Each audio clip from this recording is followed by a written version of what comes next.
Dear student, जैसा कि पहली वीडियो में हमने कॉस्ट अकाउंटिंग से टॉपिक शुरू किया था कॉन्ट्रैक्ट अकाउंट, और इससे रिलेटेड कई क्वेश्चन हम पिछली वीडियो में करा चुके हैं। तो आज इस टॉपिक को आगे बढ़ाते हुए इससे आगे की रिलेटेड जो प्रॉब्लम है कॉन्ट्रैक्ट अकाउंट में वो डिस्कस करेंगे।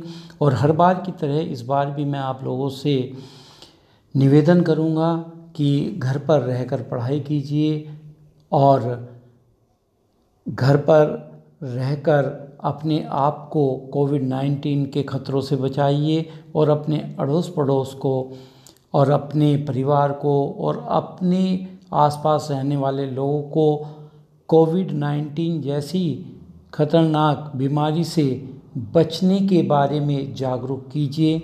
और सरकार द्वारा बनाए गए नियम और डॉक्टर द्वारा बताए गए नियमों का पालन करते रहिए। और यदि कोई प्रॉब्लम किसी भी टॉपिक में आपको आ रही है वो मेरे से डिस्कस करते रहिए। तो स्टूडेंट, आइए हम शुरू करते हैं आज का टॉपिक कॉन्ट्रैक्ट अकाउंट से रिलेटेड कुछ एडवांस प्रॉब्लम। आज here is a topic reserve for contingency. Students, sometimes is a clear instruction is given as to the transfer some amount from the profit earned on contract to reserve for contingency. In such as a case, the profit be credited to profit and loss account will be calculated in the same manner. A calculated earlier, but the profit kept as reserve will be divided into two parts. First part is reserve for contingency and second reserve general reserve. तो student, जैसे कि आपने देखा reserve for contingency के बारे में ये problem भी कुछ क्वेश्चन में दी गई है। कभी कभी जो क्वेश्चन हम करते हैं उन क्वेश्चन में दिया रहता है कि आप प्रॉफिट का एक हिस्सा रिजर्व फॉर कंटीजेंसी के लिए लीजिए। और अगर नहीं दिया रहता ये बात, तो जैसे कि आप प्रॉफिट को दो भागों में बांट के चलते हैं, एक रिजर्व में और एक पीएल अकाउंट में, और उसके जो रूल बताए गए हैं वो पहले की वीडियो में हम डिस्कस कर चुके हैं। और उसके अकॉर्डिंग ही प्रॉफिट का 1/3 या 2/3 पार्ट या कंप्लीट प्रॉफिट जैसा भी होता है उसको ट्रांसफ़र करते रहे हैं। तो यहाँ पर रिजर्व फॉर कंटीजेंसी के लिए जितना बताया जाए उतना ट्रांसफ़र करेंगे। पीएल अकाउंट में जो नियम दिए गए हैं प्रॉफिट को पीएल में ट्रांसफ़र करने के लिए, उसी बेस पर कि हमारा ठेके का कार्य कितना पूरा हुआ है, यदि वो आधे से अधिक हो गया है या 1/4 से भी कम रहा है, वो सब रूल डिस्कस आप लोगों के साथ पहले हो चुके हैं। तो आइए इस क्वेश्चन को देखते हैं और इस क्वेश्चन को हम करते हैं। Here is a question for you. A contractor took up a contract on 1 April 2016. The following were the expenses incurred on the contract. Material sent to site.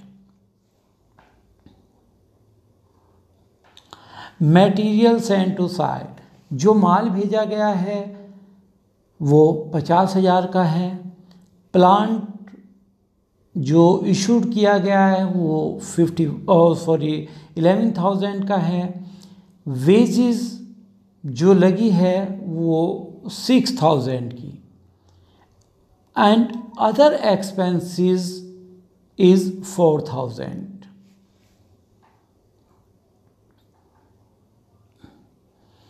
आगे की इंफॉर्मेशन जो दी गई है वो ये है, cash received ₹64,000 was 80% of work certified as on 31st March 2017.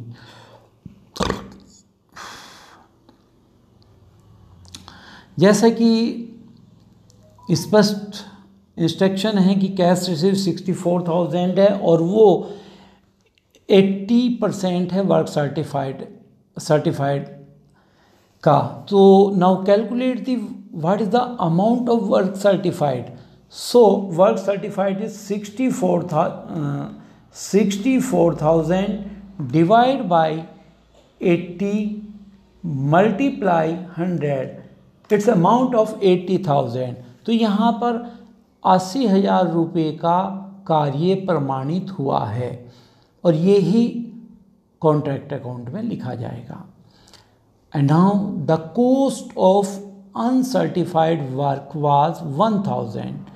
और uncertified कार्य जो कि किया जा चुका है लेकिन अभी उसे इंजीनियर ने सर्टिफाइड नहीं किया है, वो अमाउंट है हमारी 1,000। तो ये 1,000 की अमाउंट भी क्रेडिट साइड में जाएगी। The cost of plant and material destroyed by fire were ₹1,000। 1,000 रुपये की अमाउंट जो है वो प्लांट नष्ट हुआ, मटेरियल जो नष्ट हुआ वो 10,000 है। तो ये दोनों अमाउंट भी क्रेडिट साइड में लिखी जाती हैं। Plant is to be written off at 10% on 10% be written off at the rate 10%। यहाँ पर ध्यान दे रहे थे कि परसेंटेज के साथ पर एनम नहीं लिखा गया है, तो डेप्रिसिएशन महीने के बेस पे नहीं लगेगी, डायरेक्ट 10% ही कैलकुलेट कर दी जाएगी। 1/3 अब यहाँ पर दिया गया 1/3 of profit received is to be reserve for contingency. 1/3 part इन्होंने कहा है आवश्यकताओं के लिए। And prepare a contract account, contract account बनवा रहा है। And show how work is progress would appear in the balance sheet, और बैलेंस शीट में वर्क इन प्रोग्रेस में क्या शो किया जाएगा उस अमाउंट के बारे में पूछा है। तो आइए शुरू करते हैं इसका सॉल्यूशन भी।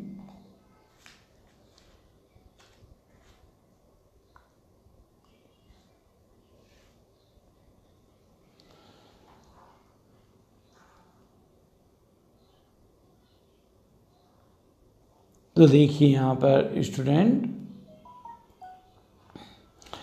जैसे कि क्वेश्चन में सॉल्यूशन में contract account for the year ended 31 March 2017 format है पर्टिकुलर अमाउंट।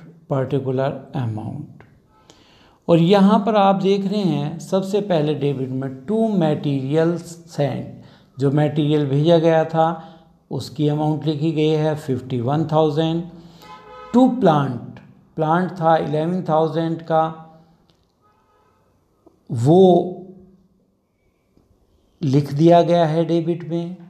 उसके बाद टू वेजेस 6,000, ये भी। इसके बाद to other expenses ₹4,000। And in credit side सबसे पहले by material loss by fire, material 10,000 का लॉस हो गया था। ये लॉस कॉन्ट्रैक्ट अकाउंट के नहीं होते, ये लॉस जर्नल पीएल के होते हैं, इसीलिए इनको क्लोजिंग बैलेंस मानते हुए क्रेडिट साइड में लिख दिया जाता है और इन लॉस को जर्नल पीएल से कवर किया जाता है। इन लॉस को जर्नल पीएल से कवर करते हैं। तो bye material loss by fire 10,000, bye plant loss by fire 1,000। तो ध्यान रखिए, जो यूनिवर्सिटी में पेपर आते हैं स्टूडेंट, उन पेपर में निश्चित रूप से यदि आप पिछले 4 साल 5 साल के पेपर उठाएंगे तो 2 पॉइंट हमेशा आपको मिलेंगे कॉन्ट्रैक्ट के क्वेश्चन में। एक तो loss of stock by fire, एक लॉस ऑफ प्लांट या लॉस ऑफ मटेरियल। तो लॉस ऑफ प्लांट तो जनरली ज़्यादातर क्वेश्चन में दिया जाता है, तो ध्यान रखिए लॉस भी हो सकता है, लॉस बाय फायर हो सकता है, या प्लांट लॉस बाय थेफ्ट, चोरी के द्वारा भी लॉस हो सकता है प्लांट का। तो प्लांट का लॉस चाहे फायर से हो चाहे थेफ्ट से हो, जिस तरह का भी लॉस है वो क्रेडिट में ही लिखा जाएगा। तो ये पॉइंट बहुत ज़्यादा आता है, ध्यान रखिए और हमेशा ध्यान रखिए कि ये दोनों लॉस चाहे फायर से हों चाहे चोरी से हों क्रेडिट में लिखे जाते हैं। तो अब आप यहाँ लिख दिया आपने by material loss by fire और by plant loss by fire.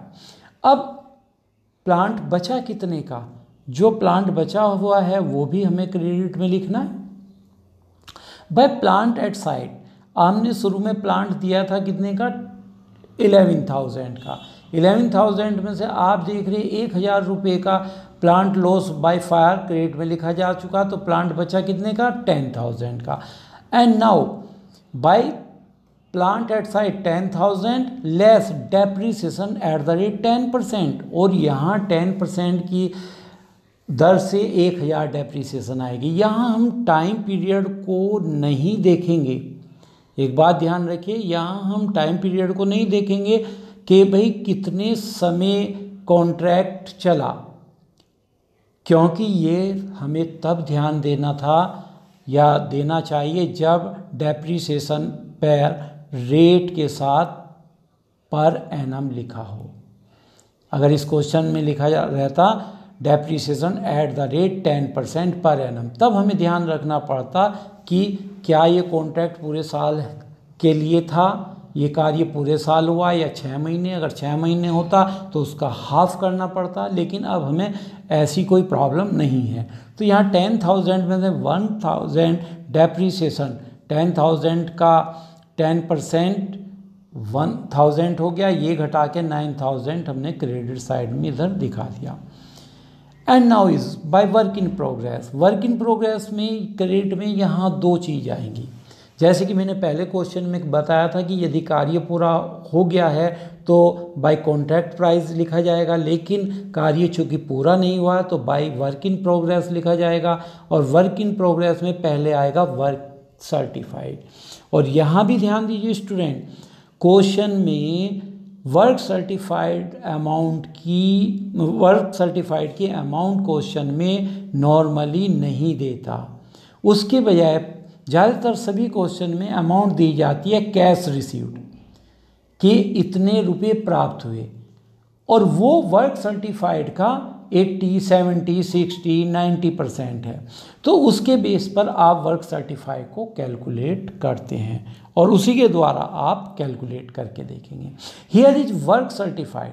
यहाँ कहा गया क्वेश्चन यदि हम देखें तो क्वेश्चन में कहा था कैश रिसीव्ड, ऊपर देखें यदि cash received 64,000 was 80% of work certified.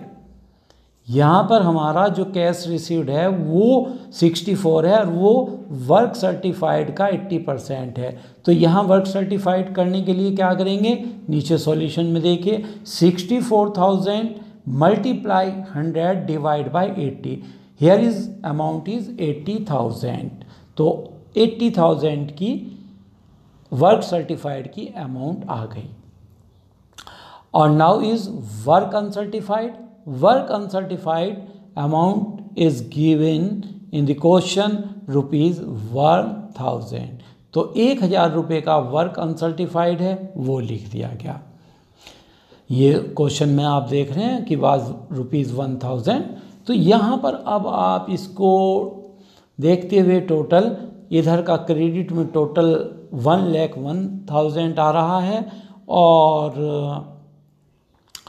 Debit का टोटल यदि हम करके देखें तो यहाँ ये टोटल 50,000 एक है, प्लस 11,000 50,000 एक दिया गया है, प्लस 11,000 एक है, 6 और 4 10,000 एक है, ये टोटल आ गया 71। और इधर है 1,01,000, ये डिडक्ट किया तो 30,000। 30,000 is the balancing figure, is a profit on contract. अब तक के किए गए कार्य पर कॉन्ट्रैक्ट पर जो प्रॉफिट है वो है 30,000। अब इस 30,000 को अब तक हम केवल इसे पीएल में और रिजर्व में ले जाते थे, लेकिन अब इस क्वेश्चन में जो कहा स्पेशली कि इसका 1/3 शेयर हम कंटीजेंसी में ले जाएंगे, 1 शेयर पीएल में ले जाएंगे और बाकी बचा हुआ रिजर्व में। तो देखते हैं कैसे आगे। प्रॉफिट को आपने क्रेडिट की तरफ किया बाय बैलेंस बीडी। यहाँ बैलेंस बीडी 30,000 लिख दिया। अब पीएल अकाउंट का जैसे कि आधे से ज़्यादा काम हमारा हो चुका है इसमें, क्योंकि यहाँ पर हम देख रहे हैं कि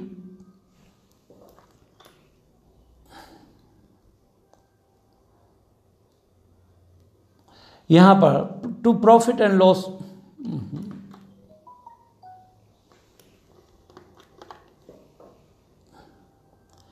टू पीएल अकाउंट में जो अमाउंट ट्रांसफ़र की जाएगी वो 30,000 मल्टीप्लाई 2/3 और multiply cash received upon work certified 80/100 कर दीजिए, या 64,000 डिवाइड बाय 80,000, ये 16,000 आ गई। और कंटीजेंसी में कहा है इन्होंने 30,000 का 1/3, ये यहाँ पर गलत प्रिंट हो रहा है, इसका 1/3 30,000 का कंटीजेंसी में 1/3 ले जाएंगे तो वो 10,000 आएगा, और बाकी बैलेंसिंग फिगर जो बचती है 4,000 टू वर्क इन प्रोग्रेस में जाएगा। इसके बाद इस क्वेश्चन में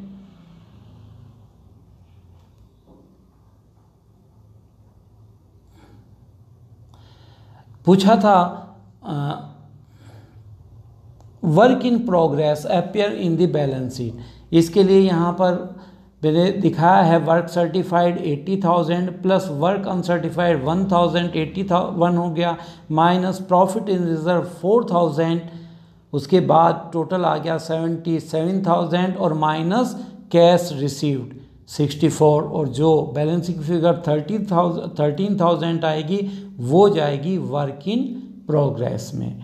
तो स्टूडेंट्स इस क्वेश्चन की प्रैक्टिस कीजिए, इसके बाद जो कोई प्रॉब्लम आपके सामने आती है वो मेरे से डिस्कस कीजिए। Okay, thank you student.